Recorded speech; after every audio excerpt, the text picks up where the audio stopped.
शुभ दधीची संवाद वर्णन। नंदीश्वर बोले, राजा क्षुभ की पूजा से संतुष्ट भगवान विष्णु शंख, चक्र, गदा, पद्म धारण किए हुए प्रकट हुए।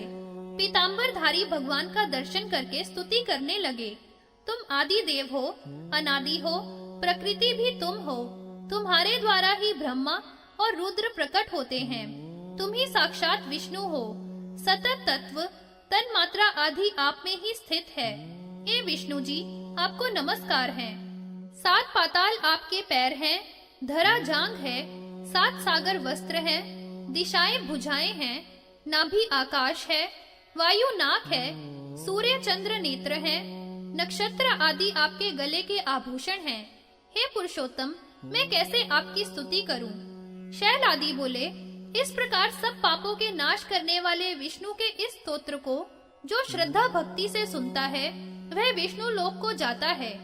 राजा क्षुभ बोला, धर्मवेता दधीची नाम का प्रसिद्ध ब्राह्मण मेरा मित्र था। वह शंकर के अर्चन में तत्पर है, इससे सबका अवध्य है। उसने वाम पैर से मेरी मूर्धा में अपमान सहित मारा है और मत से कहता है कि मैं किसी से नहीं डरता हूँ। अब जैसा मेरा हित हो सो करो, मैं उसे जीतना चाहता हूँ। शैल आदि बोले, विष्णु शिव के प्रभाव से दधीची को अवश्य समझकर बोले कि ब्राह्मणों को मुझसे भय नहीं है। विशेष करके रुद्र के भक्त तो सर्वदा अभय हैं, चाहे वे नीच ही हो। दधीची की तो बात ही क्या है। इससे हे राजा, तेरी विजय नहीं हो सकती। हे राजेंद्र, देवताओं के साथ दक्ष के यज्ञ में मेरा विनाश होगा, देवताओं के साथ में पुनः उत्थान भी होगा। सो हे राजन, मैं दधीची से विजय का प्रयत्न करूंगा। शैल आदि बोले, शुभ भगवान की बात सुनकर अच्छा ऐसा ही हो कहने लगा। भगवान दधीची की कुटिया में पहुँचे। ब्राह्मण का रूप धारण करके दधीची से बोले, हे ब्रह्म ऋषि दधीची, शिव भक्ति में तत्पर हो मैं आपसे वरदान मांगता हूँ, आप देने के योग्य हो। तब दधीची बोले, तुम्हारी इच्छा मैं जान गया, तो भी मैं भय नहीं करता। आप विप्र के रूप में जनार्दन हो। भूत, भविष्यत, वर्तमान, रुद्र की कृपा से सब जानता हूँ। आप ब्राह्मण पने को छोड़ दो। शुभ ने तुम्हें पुकारा है। तुम्हारी भक्त वत्सलता को मैं जानता हूँ। शिव की अर्चना से मुझे कहीं भय नहीं है। यदि है तो आप बताइए। नंदीश्वर बोला, ऐसा सुनकर विष्णु भगवान रूप छोड़कर हंसने लगे। भगवान बोले, हे दधीची, तुम्हें भय नहीं है। तुम शिव के अर्चन में तत्पर हो, इसी से तुम सर्वज्ञ हो। परंतु एक बार यह कह दो कि मैं डरता हूँ, ऐसी मेरी आज्ञा मान लीजिए। विष्णु के कहने पर भी दधीची ने फिर भी यही कहा कि मैं नहीं डरता। मुनि के यह वचन सुनकर विष्णु को क्रोध आ गया। चक्र को उठाकर भस्म करने के लिए मारने को तैयार हुए, परंतु विष्णु का वह चक्र कुंठित हो गया। तब दधीची हंसकर बोले, हे भगवान, अतीव दारुण यह सुदर्शन चक्र जो आपको प्रयत्न से प्राप्त हुआ है वह शिव का ही है, इसलिए मुझे नहीं मार सकता। ब्रह्मास्त्र आदि से मारने का प्रयत्न करो।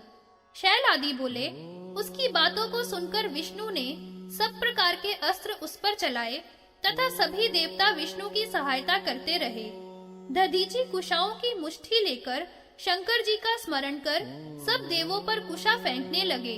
उनके सब अस्त्र व्यर्थ हो गए। देवता सब भाग गए। विष्णु ने अपने शरीर से लाखों दिव्य गण उत्पन्न किए, परंतु मुनीश्वर उन्हें दग्ध कर देता था।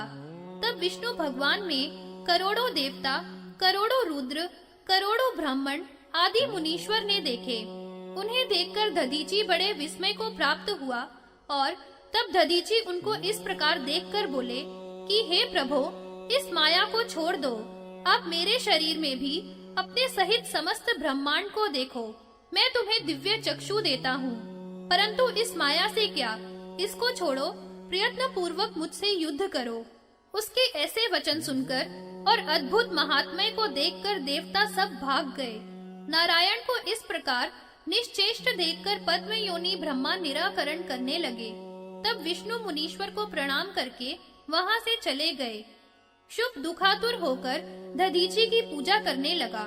हे दधीची, मैंने तथा विष्णु भगवान और देवताओं ने जो अज्ञान से आपका तिरस्कार या अपमान किया, उसको क्षमा कर प्रसन्न होइए। दधीची यह सुनकर के राजा को तथा देवताओं को श्राप देने लगे कि हे राजा, आप सभी देवता विष्णु सहित दक्ष के पुण्य यज्ञ में रुद्र के क्रोध से भस्म हो जाएं। फिर राजा को देखकर दधीची बोले, हे राजेंद्र, विविध देवताओं के द्वारा पूज्य तथा राजाओं के द्वारा पूज्य ब्राह्मण बलि और समर्थ है। ऐसा कहकर दधीची अपनी कुटिया में चले गए और राजा भी प्रणाम करके लौट गया। तभी से यह तीर्थ स्थानेश्वर के नाम से प्रसिद्ध है। जो इस तीर्थ को प्राप्त होंगे वे शिव सायुज्य को प्राप्त होंगे। यही मैंने दधीची और शिव का प्रभाव भी वर्णन किया। जो इस क्षुप राजा और दधीची के आख्यान को सुनेंगे वह मृत्यु को जीतकर ब्रह्मलोक को प्राप्त होंगे। युद्ध में जो इसका कीर्तन करेंगे वह विजयी होंगे तथा मृत्यु का भय नहीं होगा।